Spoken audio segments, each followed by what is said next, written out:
Alrighty, everyone, we are live. Welcome to the King's Brew. Um, so basically, the format of this is just going to be I'm going to give you a little bit of an update of where things are at with King's Commission, and then we're going to go from there.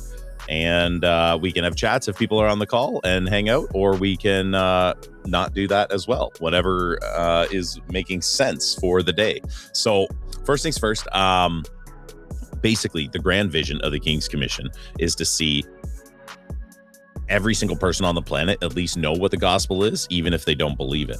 So, with that being said, the the way that I see to get there to that point is only through Christians feeling more confident to share and defend their faith. Because at the end of the day, it is scary in a certain regard to go and start some of these gospel conversations. But once you get into a gospel conversation with someone, it feels like it's flowing no problem. And it's not too uncomfortable. You realize, for the most part, people are willing to chat about these things.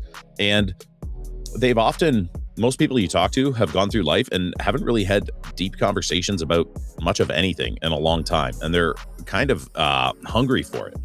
They've, the old classic adage, like at family gatherings or something like that, you never talk about religion or politics, or I think there's something else too. Hockey or like, your favorite. Well, obviously people talk about their sports teams and stuff like this, but so there's like these classic adages of like, hey, like, this is going to cause trouble if we talk about this.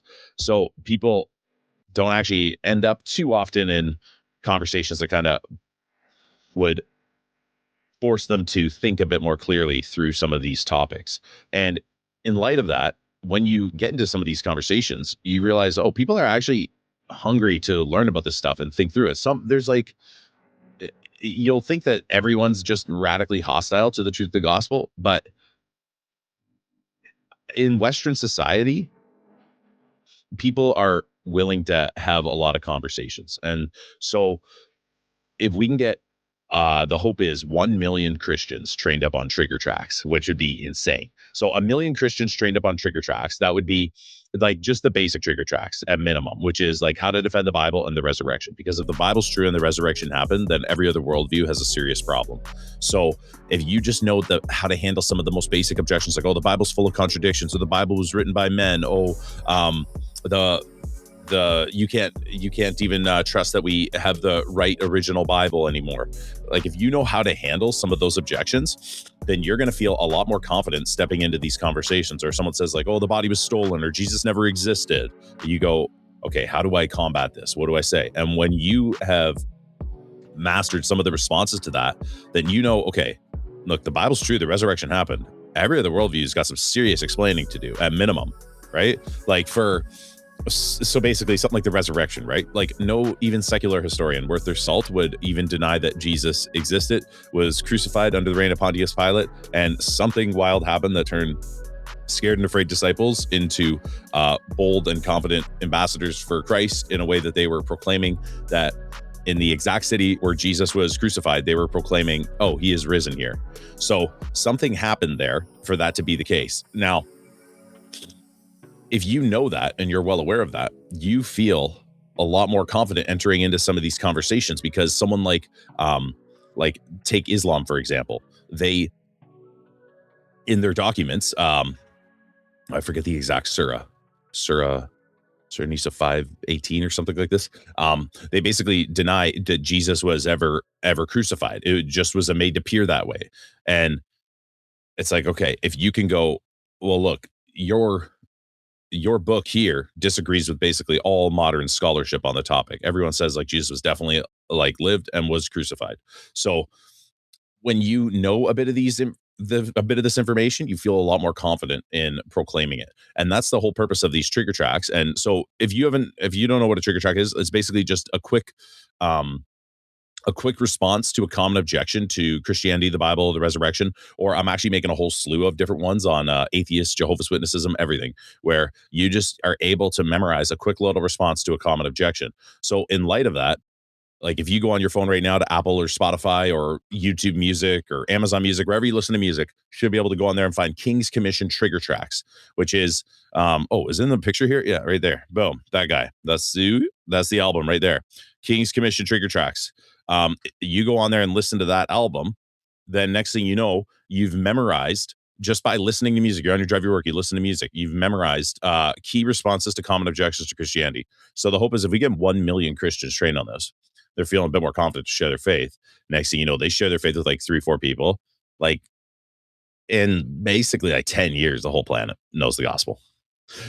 Extremely hopeful, but you never know, right? So that's the massive vision anyway. And then so yeah, what we've kind of accomplished so far here at the old King's Commission headquarters is we got the Trigger Tracks album, got the Bible Memory Beats album.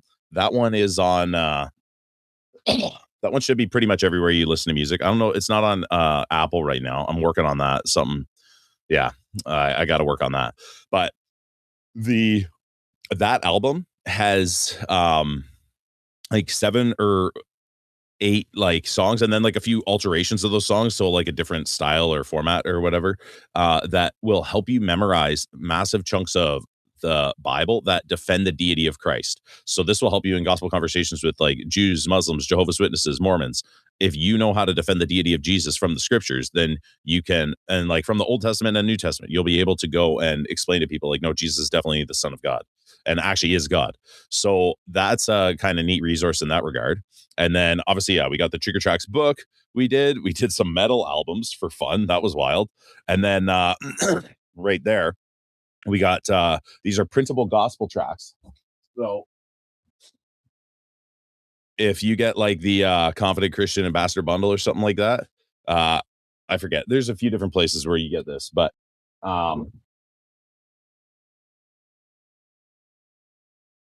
that is these are easily printable gospel tracks that just basically leaves you with no excuse, unfortunately. So you listen to the music album in the car on the way to work. You know how to defend the Bible, the resurrection, share the gospel. Then next thing you know, and especially if you gone through the foundations course on SKOOL here, and then next thing you know, if you go and print off some of those gospel tracks, you're like, okay, well now I got no excuse because the gospel track, like you don't have to. It doesn't have to be too fancy. Like I think they're cool, but it's like it's a piece of paper at the end of the day. You print it off. It's like a conversation starter. You're just like um it's just something to do, right? You're like, hey, like where do you think you'll spend eternity when you die? Or do you believe there's an afterlife?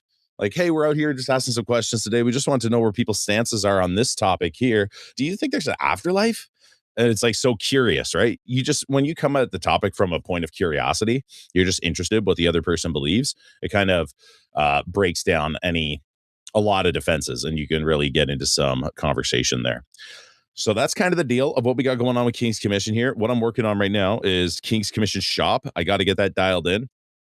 It's quite a thing. It's quite a thing to get it all dialed in. All this stuff takes an uncalled for amount of work, but it's cool. It's cool. Yeah, basically I got to beef up the landing page. I want to have on the landing page will be a little mini masterclass on how to defend the Bible, the resurrection, and share the gospel. Will be a little mini masterclass there, like 10, 15 minutes. And then that will go to a way for people to get the resources or people to join the King's crew, etc.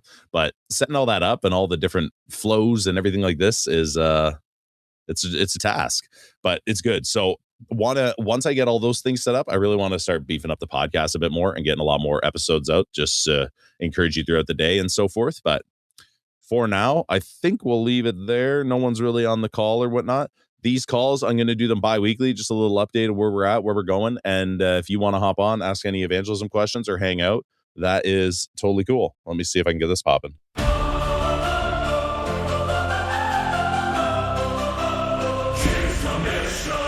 Oh, all righty. With that, we'll wrap it up there. All righty. Till next time, keep living that King's Commission. Peace.